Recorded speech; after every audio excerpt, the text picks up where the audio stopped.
Hello, people of YouTube. My name is Steve Gray, and thank you for watching. If you're new here, please hit that subscribe button, turn on that notification bell, leave a like, and feel free to comment down below what you would like me to do in future videos. So today we are talking about Season 1, Episode 24, the final episode in Season 1 of Dr. Stone.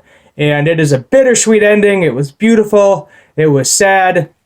And as I figured, it left us on a massive cliffhanger. And I am very angry. However, at the end of the episode, we did get a confirmation that there will be a Season 2, and I looked up more into it. It's going to be sometime in 2020. We do not have an exact date when we're going to get Season 2, but we know it's going to be 2020.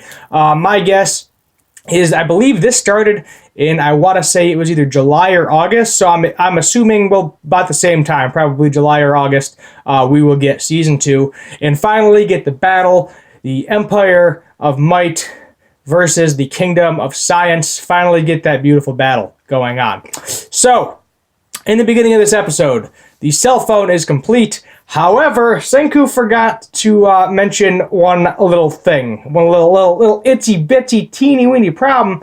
We need a second one, and there's no time because it's spring, everything melted, and there's not really time to make a second one. However, you can attach basically long cables to it with the microphone and speaker, and it can still work. So Genro, being the creepy little pervert that he is, he was like, hey Chrome, when they're about to test it, because it's Chrome is on one end, Ruri's on the other, he was like, Chrome, it's finally time. The first thing you can say through this is confess your love to Ruri. You know, admit it. Admit your love. And then Chrome, being just amazed with the science behind everything, he was just like, oh my god, isn't this so cool, Ruri? And then everybody's like, oh my god, they can hear Chrome's voice. That's 100% Chrome's voice on the other end. Everybody's like, oh my god, how does this work? Microphone, blah, blah, blah. Oh my god, that's crazy. That's super crazy. And then Ruri actually says it's like a speaker in the bee, and kind of explains the story from the 100 Tales, saying that basically a bee stung its needle into one of the graves at their burial site and was able to speak with sounds of the dead. Because they are so primitive at this point in time, the villagers themselves, they have no idea what it means, but Senku, obviously being from the technology world, knew exactly what it meant.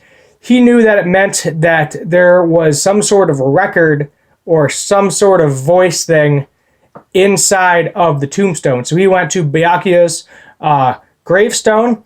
Magma was initially just going to smash the crap out of it, but he was like, whoa, hold on, be careful, Mr. Brute Force Muscle Man. And then Kohaku actually does it quickly and delicately in order to break it open. And there's this kind of silverishly looking disc petrified in the cement. It's not actually a stone, it's a cement.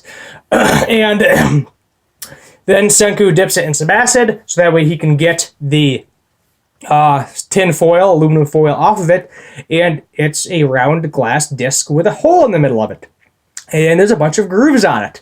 And basically, his stepfather, Byakuya, and the other members that were there, Lillian and the other astronauts, basically they've recorded a message for him, for Senku.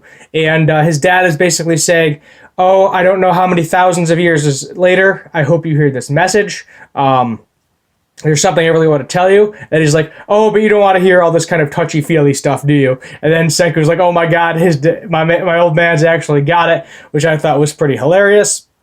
And then basically Lillian, the singer that was a very prevalent singer during Senku's time, sang a song for them. And it was beautiful. It was heartwarming. It was saying you can do this, words of encouragement, beautiful voice for everybody to hear. They had the other astronauts playing the guitar and the drums in the background, etc. And it just got all the villagers ready to fight the Empire of Might, to bring in the new age of technology and bring the world back to where it was.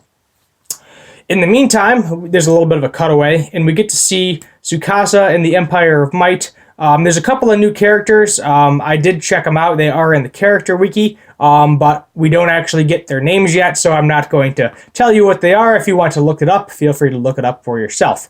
But basically, at this point in time, it is both armies getting ready. Ishigami Village, Kingdom of Science versus Empire of Might basically ends with them both getting ready. Kind of heartfelt moment. And then yet again, a confirmation that there is going to be a season 2. So season 2, I don't know how many episodes it's going to be. My guess, probably about 24, somewhere around 20. But I don't think still that there's a way for that fight to drag out 24 episodes. And just based on the series, how it's not very fighting prone, it's more about the science aspects of it. I don't think they're going to drag that fight out for more than maybe 5 or 6 episodes. It's not going to happen. There might be a couple of preparation fights. The first episode, I'm hoping, isn't a recap, but 9 out of 10, that's usually what they do when you start a new season. You get a general recap of what happened to the seasons prior to kind of catch you up, because it's been a while since they've released a new season, since you've seen the show initially, because not everybody's going back and rewatching the entire season before the second, third, fourth, etc. season starts. Similar to My Hero Academia, how their first episode is basically just a giant recap, but I kind of felt like that was pointless, because basically everybody was doing recap videos on YouTube, so you could just watch something that was 5 minutes long as opposed to a general 23-minute recap, and basically taking an episode out of the season and making that count lower, because it's not an actual episode, it's more of just a filler episode to catch you up with what's going on. So we'll just have to wait and see what happens with that, but 9 out of 10 that's going to happen. That happens in a lot of shonen anime, a little catch-up. But obviously there's going to be some sort of fight. We're probably going to introduce to a new couple of characters, and we'll just have to wait and see what happens. However, finally, after me saying this every episode, Taiju and Yuzuria, we get to see them. At this point, I don't know if Taiju confessed his love to Yuzuria or not. I think somebody already got a message out to them. We didn't see this at all, so I'm not sure if they were able to get to them or not. But it looked like people were overhearing what they were saying, so I think the Empire of Might realizes they know that Senku is alive. So this is going to be a bad situation, because they are basically going to be in a hostage situation, and Tsukasa, I'm guessing, is basically going to be like, look, either you're going to give me Senku, and it's basically going to be the same situation that it was in the previous episodes, where it's like, look, you're going to either come here and I'm going to kill you, or I'm going to kill your friends. So that, I think we're going to get very much so in the same situation. If it worked once for Tsukasa, obviously he is going to try it again, because if it's not broken, do not fix it. So I can guarantee you that is going to happen as well. So this is where I'm going to pretty much wrap this up. If you like Baby Yoda and The Mandalorian, I actually made a song called Baby Yoda Song. I will put a link below. That is on my guitar channel. Feel free to check it out. Not the best singer, but the lyrics are pretty nice. I put the lyrics with the video. So you can enjoy reading those, and maybe you want to recreate it in your own way. That's perfectly fine as well. Send me a video, and I will gladly put it up on my guitar channel. I'm going to be doing probably a general recap of Season 1 sometime next week, so feel free to look for that. And other than that, thank you. I'm almost at 250 subscribers. I'm at 249 right now. I appreciate all the love, appreciate all the subscriptions, and we're getting there. We're getting there. Maybe we'll get that Szechuan sauce giveaway. Got 250 to go, guys. 251, actually. But who's counting? My name is Steve Gray. Thank you for watching, and as always, have a good one.